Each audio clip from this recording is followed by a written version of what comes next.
We zijn in Peerses en ik ben onderwijs naar mevrouw Lai. Want zij is opjoen terug haar skwandochter Rowena. Rowena vertelde dus dat haar skwam hem een pruttevag betekenen het. Zij komt hier net uit Nederland en spreekt dus eerst de taal net. Maar met gebarentaal voelde ze zich toch altijd welkom bij haar skwanhouders. En nog steeds betekent haar skwam hem een hele pruttevag haar. Dus ze is het mooiste van Moederdag. Dus ik krijg de handen vol. Ik krijg een mooi pakket van echte bakker Eddie de Jong. Met een mooi bosje bloemen erbij. Dus we gaan er even heen en hopen dat we haar verrassen kunnen. Goedemorgen. Mevrouw Lai? Ja. Ik krijg een hele mooie verrassing voor jou. Van waar dat? En van wat denk je jou? Ik weet het net hoor, ik weet het. Voor Rowena.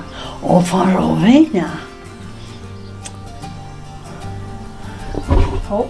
Ik krijg een heel mooi ontbijt. Er zit al je broodjes in. En een mooi bosje bloemen erbij. Ik zal het aan even op een stoel zetten. Want ja, we zitten maar 1,5 meter natuurlijk. Ja. En Rowena zei, ja, ik ben heel belangrijk voor haar. Nou ja, dat had ik wel best. Maar ik ken ook zo goed net meer, want ik ben nog ouder. Hè? Dus. Maar je hebt wel een bijzondere baan. Ja, wel. Ja, Rowena, die is een goed voor mij. Ja, mijn almings, mijn dochters wel, ja.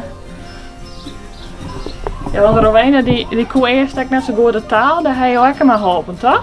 Nou, ze komt samen, ja. Ja, ze komt samen. Ja. Want waar komt ze bij? Uit Filipijnen.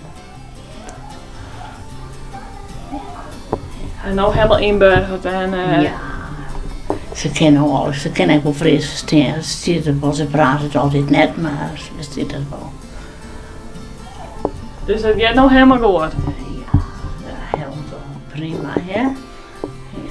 Nou, ik zal dit even op de stoel zetten. Het is hier net zo slim om corona, hè? Dat gaan wij hier net zo. Nee, valt mij, hè? Ja, ik kom er echt wel uit en dus Ben komt hier echt voor, ja, de jongens. Ja, oh ja. Nou, dit is speciaal voor Moederdag. Nou, bedankt. Ja, dus daar kun je lekker voor genieten. Ja, zei dat wel.